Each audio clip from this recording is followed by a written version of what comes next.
During my Olympic career, I was one of those people who relished competition. I thrived under the pressure. I can still remember walking into the Georgia Dome the summer of 1996, 40,000 screaming fans, American flags just covering the Georgia Dome. Flashbulbs going off like the 4th of July, and we walked in, the Magnificent Seven, as we would come to be known, and we just thought, this is our night. We are not leaving this arena without that gold medal. It is ours. And by the end of the competition, there we stood, atop that podium. First ever women's gymnastics team to win Olympic gold for the United States of America.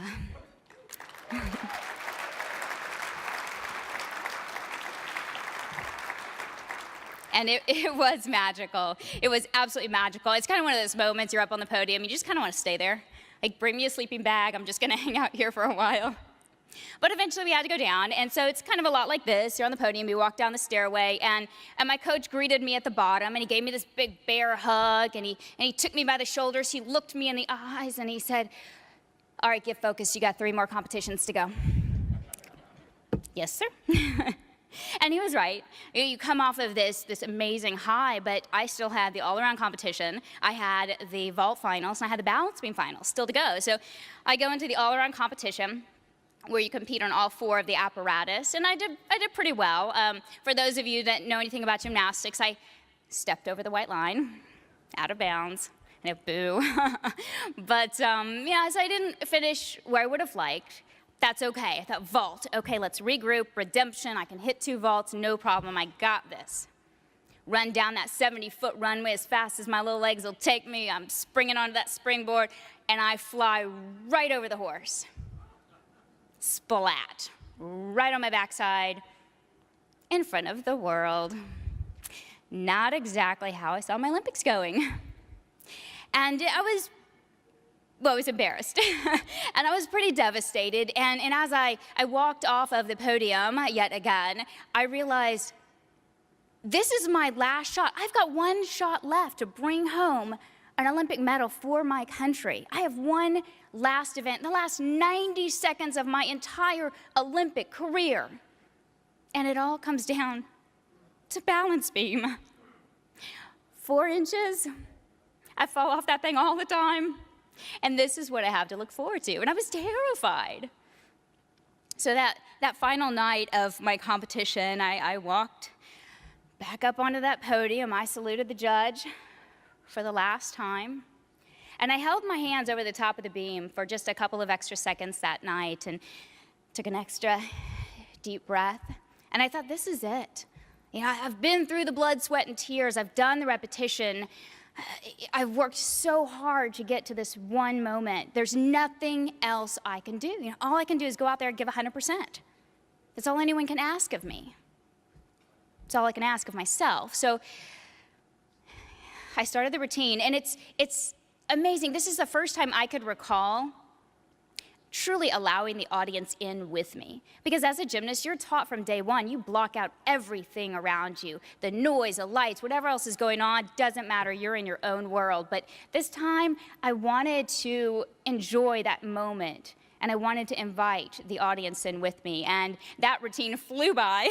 All of a sudden, I'm standing at the end of the beam, arms raised high, ready for the dismount, and I just said a little prayer, please God, just let me land on my feet tonight.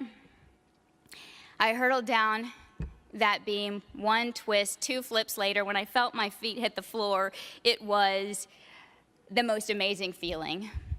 You know, this joy and the excitement and the relief, and I saw my coach Steve jumping up and down, going crazy on the sidelines, and I think I saluted the judge, but who knows at that point.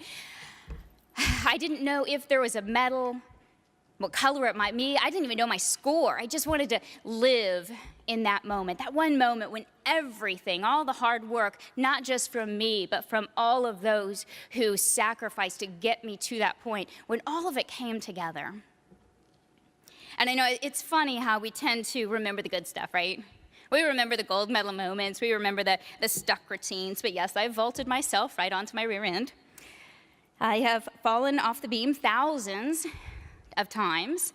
I've suffered a litany of injuries and indignities in my 15 years as a competitive athlete. And yes, those moments were often embarrassing. humiliating even, at times defeating, but they only made me stronger. After my cancer diagnosis, I slowly began listening to those words that had guided me through so many pivotal moments in my life, and they became my rallying cry. You get knocked down, you get back up, dust yourself off, and you keep going. When I would look at myself in the mirror and not recognize that person looking back, because I had no hair or eyelashes or eyebrows, and my skin was pale, I had to constantly remind myself this was not a symbol of my sickness. This was a symbol that I was doing everything that I could to get and remain healthy. It was my forward step.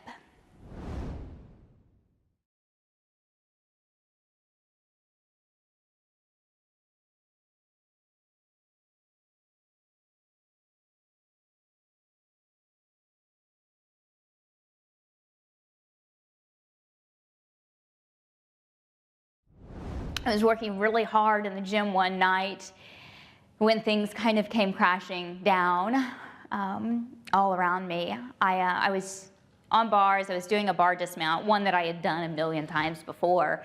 And for whatever reason that night, I kind of pulled in. So I was coming around, and I just tapped my feet on the top bar. And all of a sudden, I was going toward my head from about 10 feet in the air. And I put my arms out to break the landing. Not a good idea. And I remember just the impact with the floor. And then I kind of rolled a little bit, and I saw my coach running over, peeling off his jacket, throwing it over my left arm so I wouldn't see it. And then it was just kind of this whirlwind. The pain set in, and I realized something was very, very wrong. So I just stayed down, and one of the gymnasts ran and got ice. Another one of my teammates took my grips off. I was kind of piled into the back of my coach's car and driven to the hospital. And when we got there, he had, I guess, called my parents and the team doctor, who happens to be an orthopedic surgeon. And we met all of them at the hospital. I was rushed in for x-rays and then sat waiting in a room to learn my fate. And I remember the doctor came in, and he knew me. He was in the gym a lot. So he said, well, okay, you've broken your arm, you've dislocated your elbow, but you've also broken a piece of bone off. So I'm going to put a cast on you for the next 6 weeks. And then I just kind of heard blah, blah, blah. And he said, okay. He must have seen some look on my face, like, that's not going to happen. A cast in 6 weeks right before Olympic trials, it doesn't work. You don't have time for that. And he said, okay, I've got a plan B. So just hold on. I'll take you into surgery tonight. I've got to put a screw in to hold the bone together. And I'll put a splint on. And if you follow my rules exactly, then I'll keep the cast off. But if I hear anything, and I'm going to be in the gym from time to time, I'm going to do drop-ins, and if I see you're doing too much too fast, I'm going to put a cast on there. And I said, okay, I will follow the rules, whatever it takes. I was just grasping at any hope that I possibly could. And I went into surgery that night, and as I was being wheeled out of the hospital the next afternoon with my parents, my coach was coming in as we were going out. And I'll never forget that moment. He looked down at me, and there are so many things he could have said at that moment. He could have said, oh, sweetie, I'm so sorry. These things happen, and maybe in another 4 years, which is an eternity for a 15-year-old, maybe would try for world championships, or it's just not. He could have said so many things at that point. He didn't say any of that stuff. He looked me straight in the eye, and he said, looks like we got some work to do. I'll see you at the gym tomorrow. Yes, sir. And I did. That was a moment that was not only a turning point in my career, but it was a turning point in my life. It's a turning point that I look to when I face challenges like cancer and other big challenges in my life. That was that moment where he cleared out any pity party I had going on in my head. And he showed me that he believed in me. And that allowed me to believe in myself.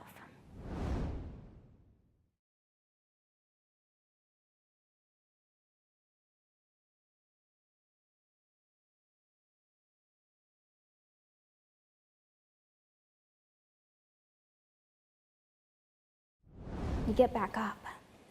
And that's life. You know, we're all gonna get knocked down at some point. We're gonna get shoved down at some point, and you just keep getting back up. I know it's not easy, and it may take every last ounce of strength and fortitude you have to carry on when you're facing unexpected setbacks and insurmountable obstacles. But you can't win and you can't succeed. You can't thrive and flourish and soar if you don't dare to try. But losing your hair is tough. It is, and I thought I was kind of prepared. I didn't like you saw my hair in the video, come on. So, you know, it wasn't all that great to begin with, so I wasn't real heartbroken. But it's tough. It is like losing your identity. You know, when you look in the mirror and you don't have any hair or eyebrows or eyelashes and your skin's pale, it's tough. And my doctor was very good. He was very upfront with me. Yes, you're going to lose your hair. It's going to happen in the first 2 weeks. Day 13, I walk into his office. I hadn't lost a strand of hair on my head, and I said, I'm one of the lucky ones. I'm not going to lose my hair. And he just kind of smiled. The next morning, wake up, you know, clumps. Because of my cancer, I've had the privilege of helping others in a way that I never imagined possible.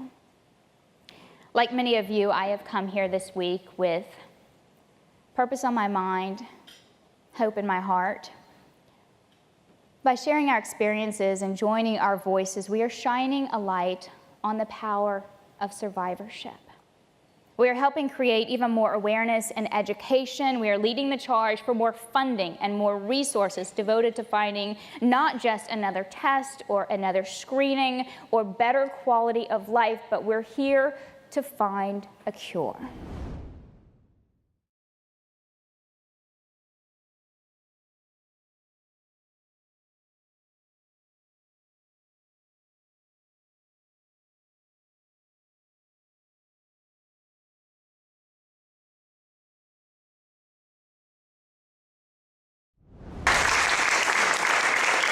It has become a very personal fight for me, and of course we deal with cancer awareness, we deal with heart disease awareness, as well as nutrition and fitness and finding time for yourself and all of the things that are related to health and fitness. But I hope by focusing on that overall gold medal mindset, setting those goals, staying motivated, knowing that each day matters, being able to pick ourselves back up after we make a mistake and move toward success. I hope those things will consistently help others to make good decisions with regard to their health and wellness. And does that mean that we have to be perfect? No, I obviously do not have the perfect diet or the perfect exercise regimen. But I think that's okay. In fact, if we want to lead by example, then it's not a bad thing for us to fall every now and then. Because you know what, our kids are gonna see that. They see that we make mistakes. I want my kids to know that I make mistakes because I want them to see how I handle that mistake, how I bounce back. They need to learn that lesson themselves so that they're prepared when they do make those mistakes.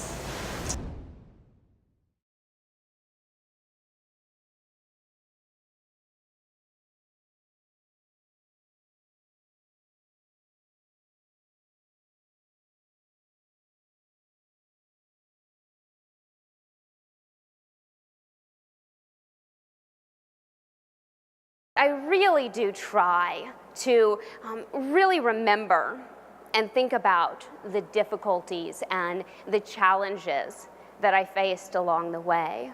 I can say that I definitely learned much more from my failures than I ever did from my successes.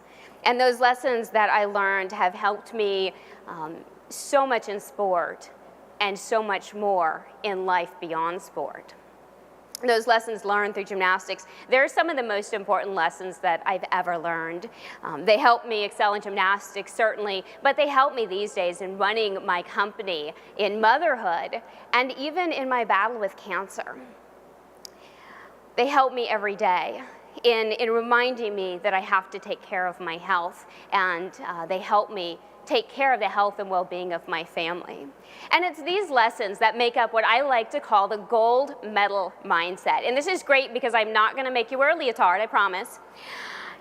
It's great because anyone can have the gold medal mindset. You don't have to do cartwheels, you don't have to swim like Michael Phelps, because the gold medal mindset is really just an attitude. It's an attitude of winning every day. No matter what life or work throws at you, you get up and you try to win the day.